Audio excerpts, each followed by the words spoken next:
The story of the kings and queens of England is more surprising than you might think. It's a fine drama, 1,000 years of tales of lust and betrayal, of heroism and cruelty, of mysteries, murders, tragedies, and triumphs. But there's more than that. This episode begins with a king of England who ruled for over a year, but who simply vanished from the record. And it ends with a boy whose claim to the throne was based on fictions that became historical orthodoxy. We begin in the year 1216, in the reign of King Louis of England. Yes, King Louis, not the most famous king of England. At the request of the barons and with the enthusiastic support of the population of London, he'd come to England from France to take over the crown from John. And John, struggling to fight back, had fallen ill and died. Louis, who'd been acclaimed king at a mass in St. Paul's Cathedral, now had the throne to himself. He had no coronation, as the bishops had been excommunicated, but rulers are created in England by acclamation, not coronation, which is why the uncrowned Edward VIII was a king, and Lady Jane Grey, who did have a coronation, was not queen. And Louis got rubbed out of the list of England's monarchs because his acclamation was, with hindsight, withdrawn. That was because the barons had not expected Louis to appoint his friends from France and Flanders as his chief councillors. They'd expected to be given much more control over what went on, and then they thought, there's a better option. John had a 9-year-old son, Henry. Of course, no child had ever been king, but there's a first time for everything, and if the king was a child and one of the barons was regent, then the barons really would be running things. Of course, Louis controlled London, but the child was at Corfe Castle, and they could at least get him to the nearest abbey, Gloucester, to crown him. Of course, they didn't have the crown, but they could use his mother's gold neckband. Actually, they didn't have an archbishop available to do the coronation. Never mind, the Bishop of Winchester was available and had the keys to the treasury. It wasn't a well-attended ceremony. Not even all of John's executors could get there, but it would have to do.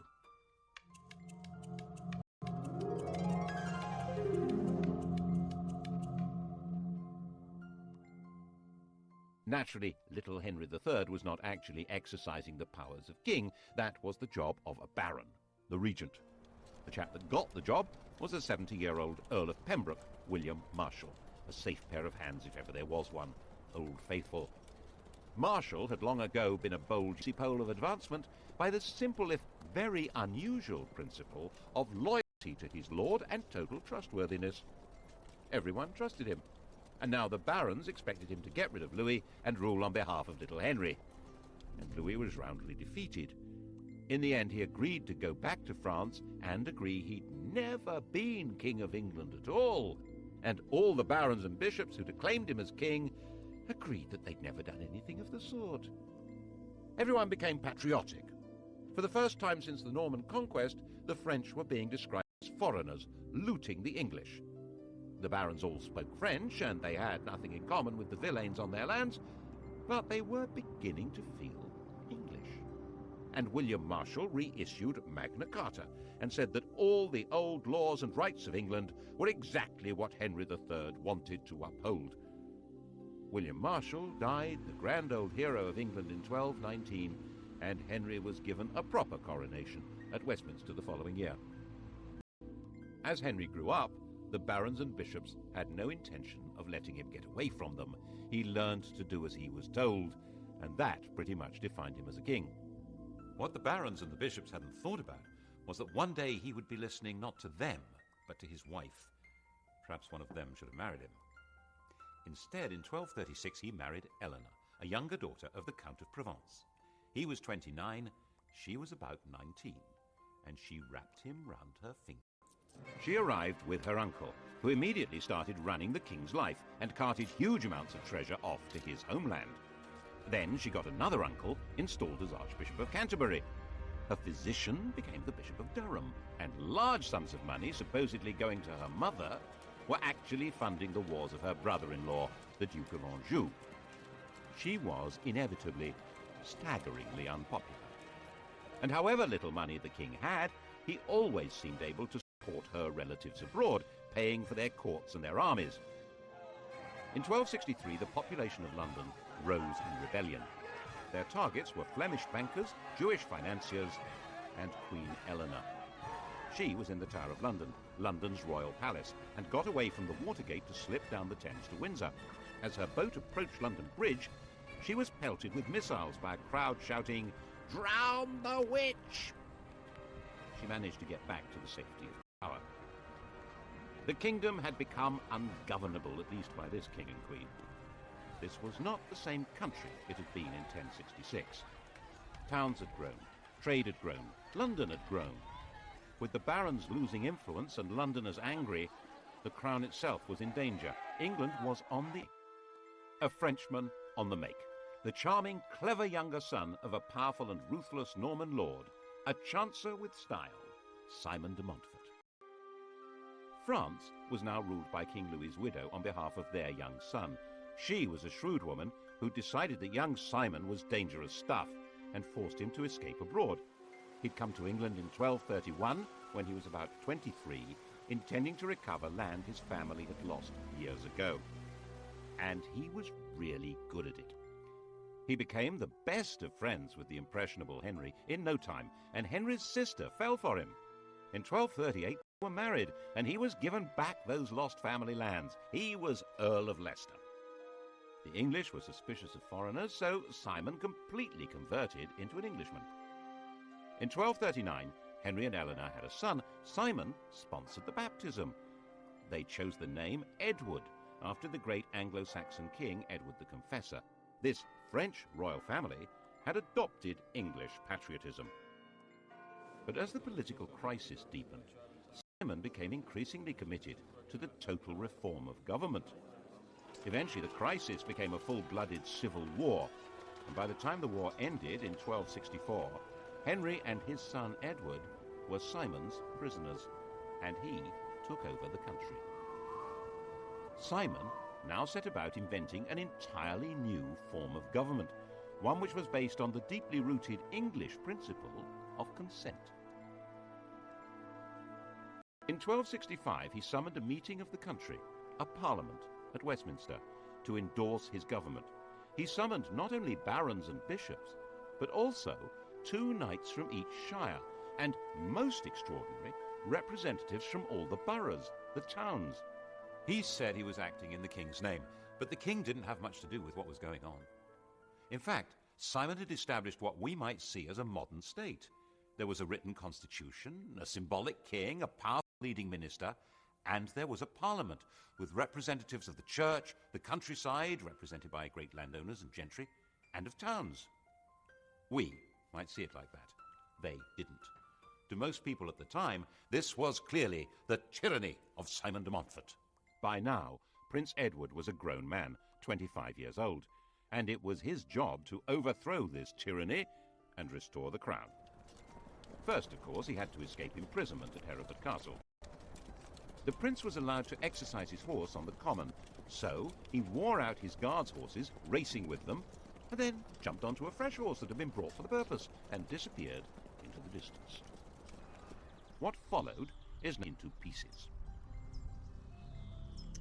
Henry was back on his throne, but it was Edward who was now running the country. This tall, muscular warrior, he was called Longshanks, had the military skill to crush the remaining rebels and the good sense not to punish them afterwards. He understood how to make peace and accepted the proposition that the king must respect legal limits on his power and consult with the nation. He also habitually spoke English, the first royal to do so since 1066. Parliament made him the steward of England. De Montfort's revolution had left its mark.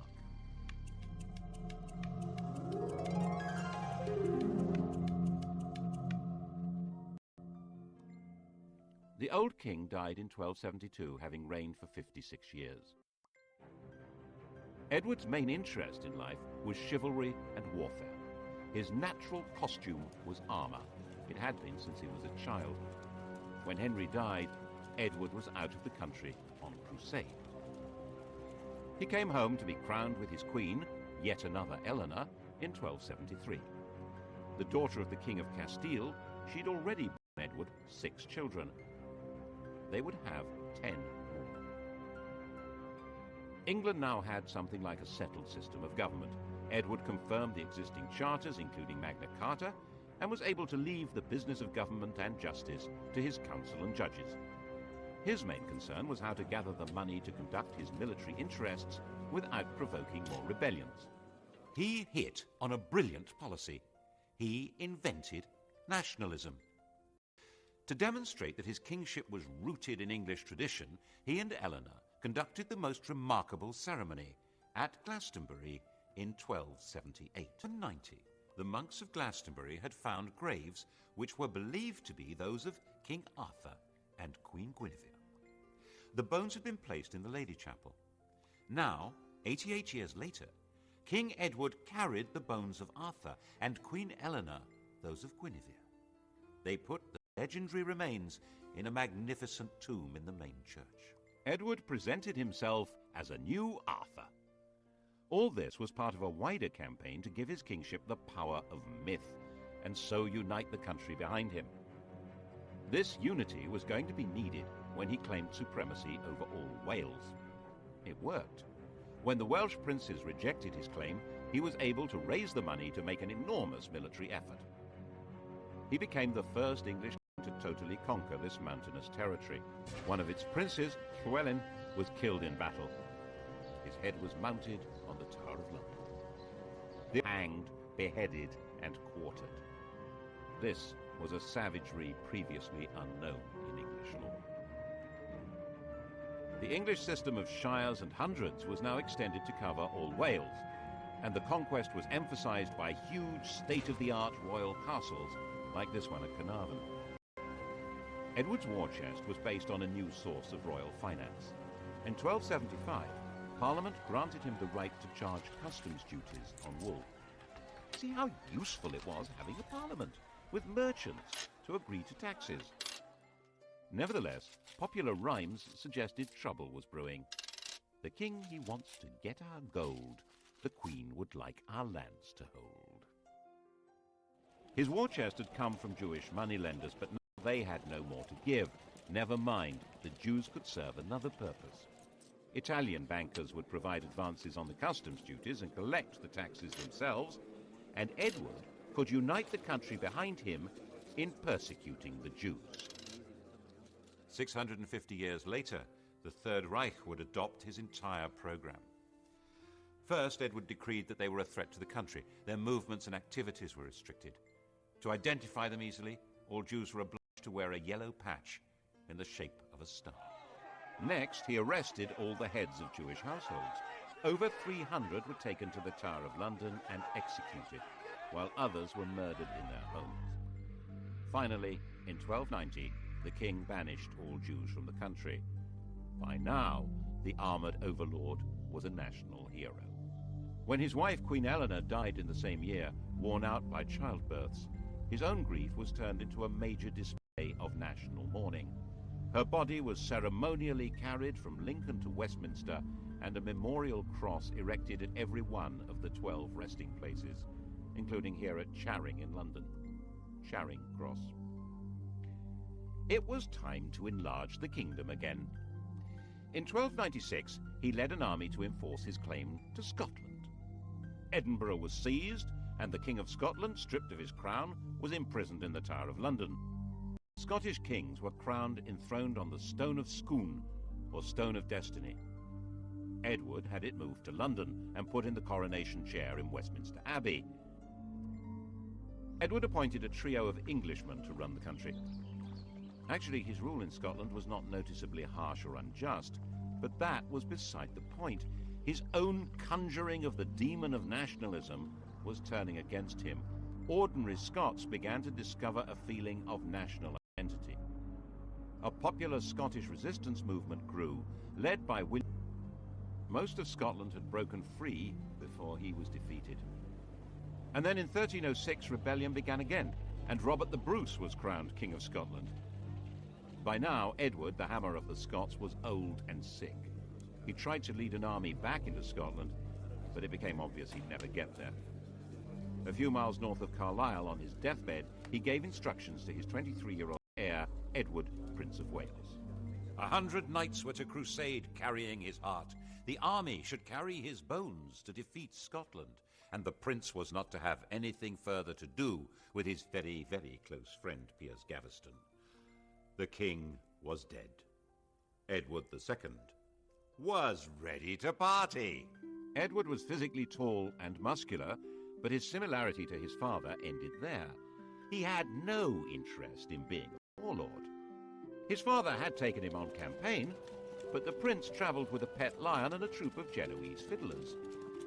Edward I had tried to change his character by assigning him a charismatic squire who was good at tournaments. This had backfired spectacularly. Edward and Piers Gaveston had fallen in love. Gaveston was banished, but obviously he was now coming back. Gaveston was an elegant, charming, artistic man who loved showing off his power over Edward and could still easily beat more macho men in tournaments. This was a recipe for a short life. Before his coronation, Edward married Isabella, the sister of the King of France. Then Gaveston was seen wearing Isabella's wedding jewellery. At the coronation, he showed up carrying the crown, wearing royal purple and pearls.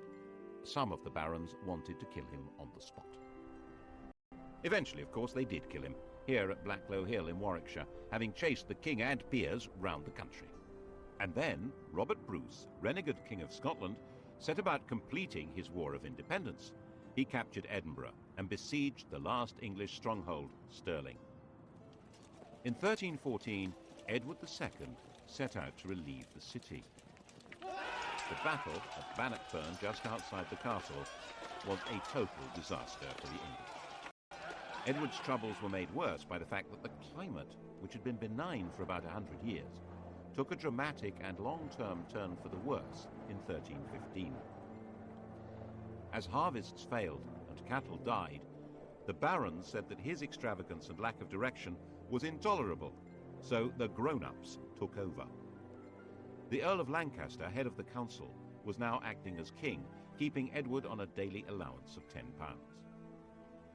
Spencer was the only nobleman who had supported Gaveston.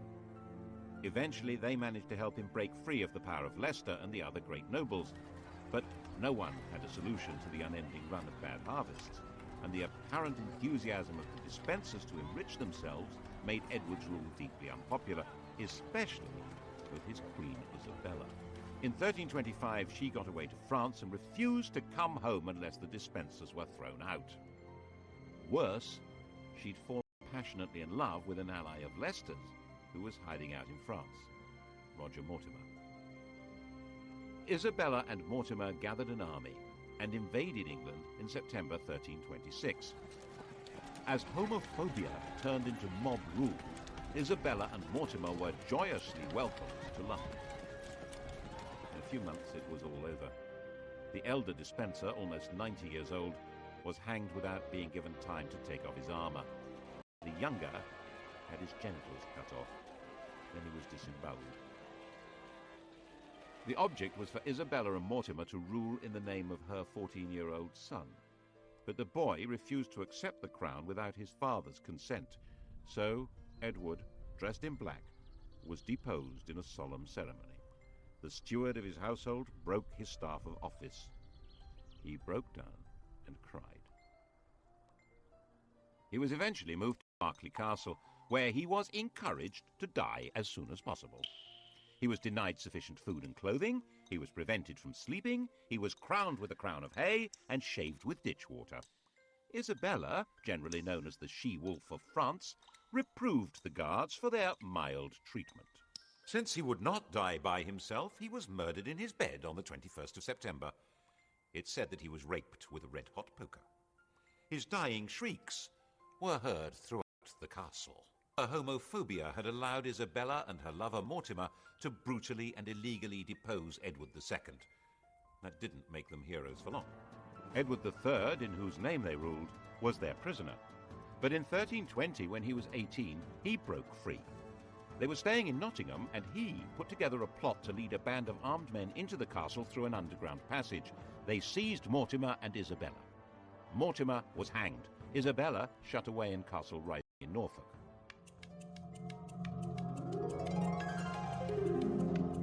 England had a king again. Law and proper government would be resumed under a handsome young man, properly entitled to the throne, who also happened to be a fine chivalrous knight who spoke English, French, and German, and who was already married with a baby son. What could be better than that? Extraordinary and significant military campaign since the Norman conquest. He announced that by the laws of inheritance, he was the rightful successor to the throne of France. It was rubbish. It wasn't. But he certainly meant to be. And in 1337, he began preparing his invasion. Actually, there were two genuine reasons for this, and neither had anything to do with the law of succession. One was that the French were supporting the Scots, and so long as that continued, the King of England would never be master of Scotland. And northern England would be constantly threatened by raiders, looters, and Scottish armies.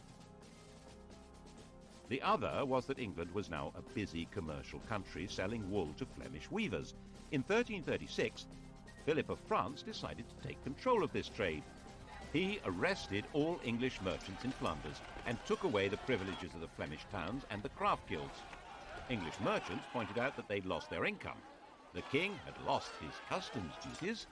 The kingdom had lost its foreign trade. The coast on the far side of the Channel was vital to English security and prosperity. Whatever the cost, it must be kept open. The same imperative would force Britain to war against Napoleon, against the Kaiser, against Hitler. Edward was the first to have to face it. His solution was to claim France and break it. This little campaign is known to history as the 100 Years' War. This war actually changed the nature of the king's job, because it required a new kind of army. Ever since William the Conqueror, the idea had been that in exchange for their landholdings, lords and knights were supposed to turn up in arms and fight for the king when they were needed. But this didn't work very well for a war overseas. Firstly, a knight's service was only meant to be for 40 days at a time. That doesn't work with a 100 Years' War. Secondly, many knights felt that they shouldn't be obliged to go overseas at all. They were probably right. And thirdly, they weren't necessarily fighting men anymore. So Edward needed to have a professional army. Knights who didn't want to serve didn't have to. They could pay a tax called scutage that would allow Edward to hire professionals. Mercenaries were quick to see the opportunity for plunder and ransom and joined up. And freed from the need to pander to knightly good manners on the battlefield, Edward hired thousands of effective, deadly archers from the lower classes. Instead of being a feudal warlord, the king was now a professional commander. He invaded Normandy in 1346, and his professionals destroyed the old-fashioned feudal knights of France at Crécy, opening up that vital coast. Calais held out, and when it had keys must be handed over by 6 leading burghers, barefoot, with nooses round their necks, to be hanged. When they arrived, the Queen publicly fell on her knees and pleaded for the burghers' lives, which of course Edward granted. This splendid pantomime was part of the theatre of royalty, which Edward was now developing to a magnificent art. The life of the king was being turned into a public performance. His court was the home of chivalry, and his lords and knights were given parts in the drama. It was a brilliant device for binding together war, taxation, and loyalty. The Queen was as important in this as the king. She led the ladies of the court, the judges of chivalric behavior, and she was the source of mercy, tempering her husband's justice. This was a religious image. People were encouraged to show devotion to the Virgin Mary, the Queen of Heaven, who would intercede and offer protection against divine judgment. Intercession was desperately needed by people who believed that God punished them with death. Death arrived at Weymouth in June 1348. Black Death. In less than a year, the whole country was stricken. No one could have understood what was happening. Once a person was infected, large, foul-smelling swellings developed in the groin, neck, and armpit. Death followed within 2 or 3 days. The disease killed more than a third of the population, and by 1350, the population of England was half that of 1315. In the midst of the dying, the theatre of royalty grew grander. Edward created the Order of the Garter, where two tournament teams played out an Arthurian drama based on St. George's Chapel at Windsor. The castle was rebuilt for the show. With the nobility bound to him by chivalric dreams, and the shires and towns granting funds for the war in Parliament, the French war could still go on. Another decisive victory at Poitiers in 1856 brought France to the point of disintegration. But by now, the war couldn't be ended. The nobility and troops saw endless vistas of plunder, while the king's only chance of income came not from his withered population, but from rich ransoms. This war would last 100 years. By the time Edward died in 1377, 65 years old, the townsmen and peasants of England were sick of the whole thing. The king's oldest son, Edward the Black Prince, had been the flower of chivalry and hugely popular, but he died a year before the king. The successor to the throne was the Black Prince's 10-year-old son, Richard.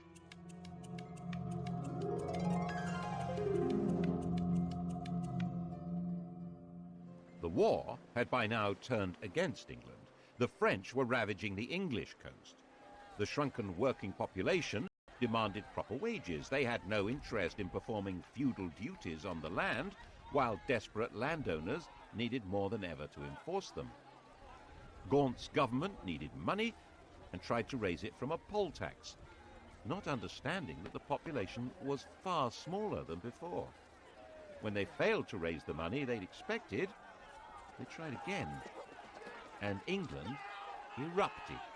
Lords, nobles, bishops, get rid of them all. Who needs them? When Adam delved and Eve span, who was then the gentleman? The so-called Peasants' Revolt of 1381 was actually an uprising of the respectable people of towns and villages across England. Its aim, at least for the rebels that captured London, was an end to lordship in church and state. Just one archbishop and a king. Specifically not, they added, a king called John.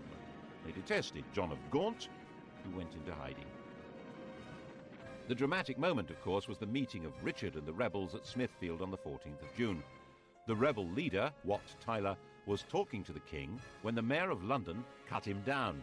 The rebels immediately drew their bows, and the king, now 14 years old, rode forward to calm them. I will be your captain. Come with me into the fields, and you shall have all you ask. And they dispersed as he told them. It was an astonishing lesson in the mysterious power of kingship. The rebels should never have trusted him, of course. Once the danger was past, the ringleaders were hunted down and killed. Villains ye are, and villains ye shall remain. Years later, when Richard would need popular support, he would find he had none. But Richard had been given a dramatic vision of himself. He seems to have been convinced that the basis of his power lay in the special authority of sovereignty. He was the first English king to have portraits made. Instead of wars, he offered tournaments accompanied by music and dancing with the ladies of the court. But Richard's choice of companions were not the kind of men that most barons approved of. And above all, Richard abandoned the war with France, leaving France in control of Flanders. Unpleasant references were made to Edward II, and look what happened to him. He found himself up against a group of noblemen who called themselves the Lords Appellants, which is what happened. Richard was effectively dethroned. He was able to recover power in 1397. As part of his efforts to secure his throne, he exiled Henry Bolingbroke, John of Gaunt's son. But Bolingbroke came back with a vengeance, and Richard found that wherever he turned for support, it simply wasn't there. Bolingbroke captured him, demanded his voluntary abdication, and then sat on his throne. Richard disappeared into a prison in Pontefract Castle, where he was murdered. Richard had no children. The line of the Black Prince, Edward III's eldest son, had come to an end. The proper heir to the throne was an 8-year-old boy called Edmund, living in Ireland, the great-grandson of King Edward's second son. Henry's father was the third son, so Henry was certainly not heir to the throne.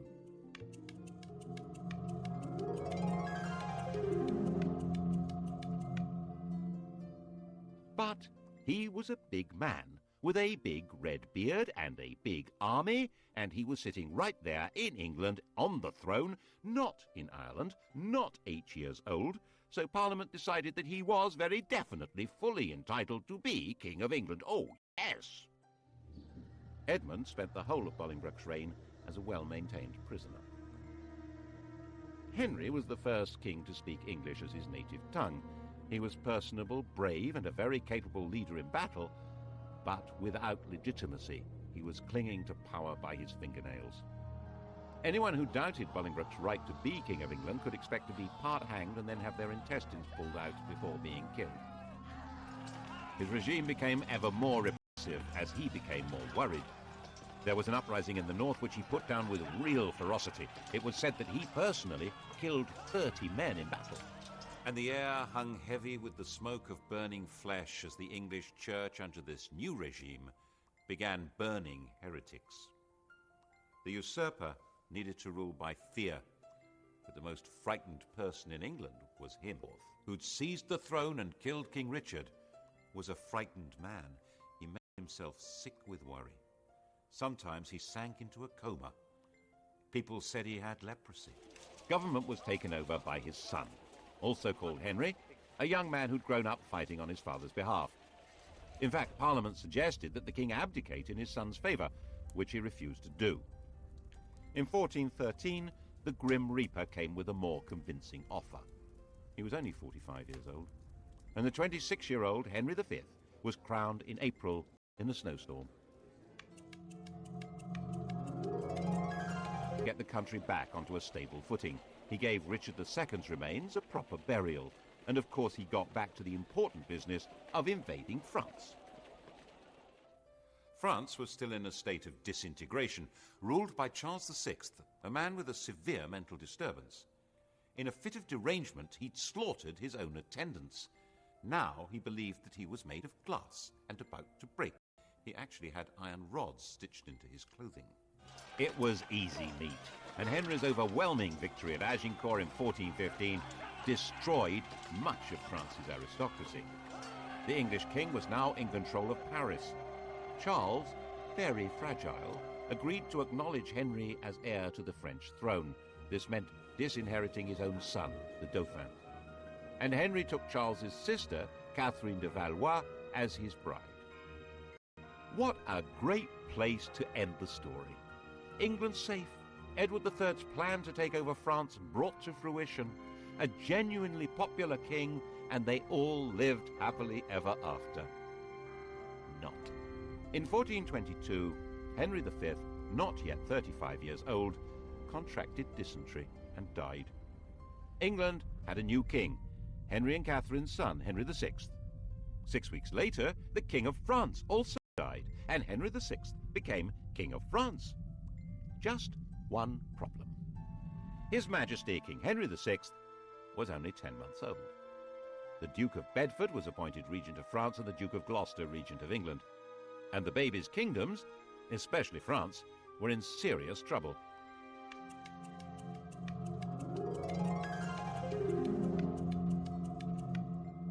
The Dauphin wanted his kingdom back, and everything the English had done, ravaging the countryside, destroying all authority and stability, could have been calculated to create a passionate nationalism.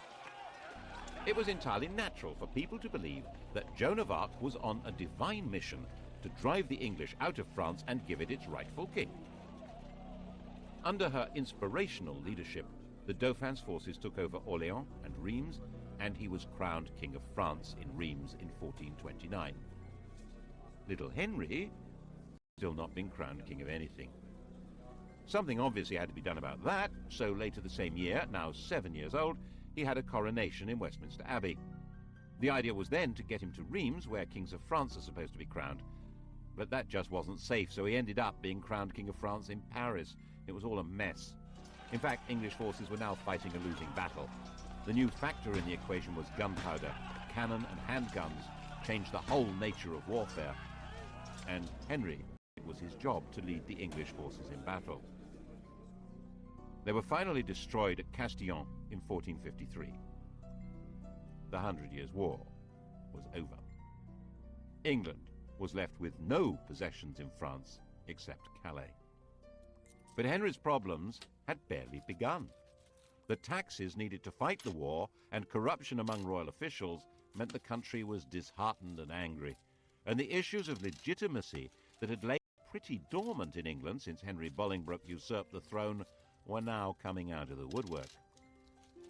Richard II had been the last legitimate king of England, if there was such a thing. He'd been succeeded by his murderer, Henry Bolingbroke, the father of Henry V, the grandfather of Henry VI. They were all descended from John of Gaunt, Duke of Lancaster. But that wasn't the legitimate line of descent. John of Gaunt had an elder brother, whose descendants were still alive. The rightful King of England had not been Henry IV, but Edmund, the Earl of March. And now that Edmund was dead, it was his nephew, Richard, Duke of York. Edmund had carefully and probably wisely never made a point of making his claim. Henry IV and Henry V had been seriously powerful men, but Henry VI wasn't in the same league. His interest was not in war but in learning. He founded Eton and King's College, Cambridge, and he was a gentle, pious man. There were men who believed that he was more a saint than a king. Richard, Duke of York, now 40 years old, decided that it was time for the crown to fall into his hands. His claim was supported by most of the barons of southern England. The northern barons felt all this was codswallop. They had the right to choose their king, not be passed like slaves to whoever inherited them. And then, quite suddenly, in the summer of 1453, the king went mad. He probably inherited the strain of madness in his mother's family, the illness that had racked Charles VI. The true legacy of Agincourt was not the crown of France, but a recurring disease that would afflict members of the English royal family for centuries. He lost his memory, he lost control of his body, he lost the ability to speak coherently or understand what was said to him. His wife gave birth to their only son, but he knew nothing about it. With the king incapacitated, government needed to be handed to a regent, and the man with the backing in the south to take over the reins was Richard, Duke of York. The inevitable and disastrous outcome was civil war, Lancaster against York. Their badges, the Red Rose of Lancaster and the White Rose of York, gave history the Wars of the Roses. To begin with, it was a war for control, not of the crown, but of the king. Richard didn't want to be crowned while Henry was still alive, nor the king made a partial recovery, but was quite incapable of taking charge of his defense. His queen made an impressive effort to do it for him. Margaret commanded in the Battle of Wakefield in 1460, when Richard of York was killed. Richard's son, Edward of York, had none of his father's qualms about taking the crown. In March 1461, Edward, without any parliamentary approval, had himself crowned Edward IV.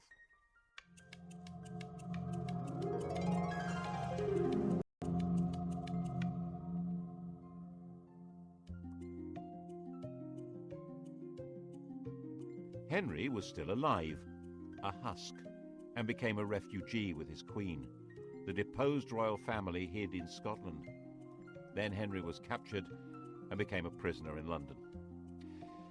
In 1470, an extraordinary upheaval backed by the King of France drove Edward IV from London, and Henry was rescued from prison and restored to his throne.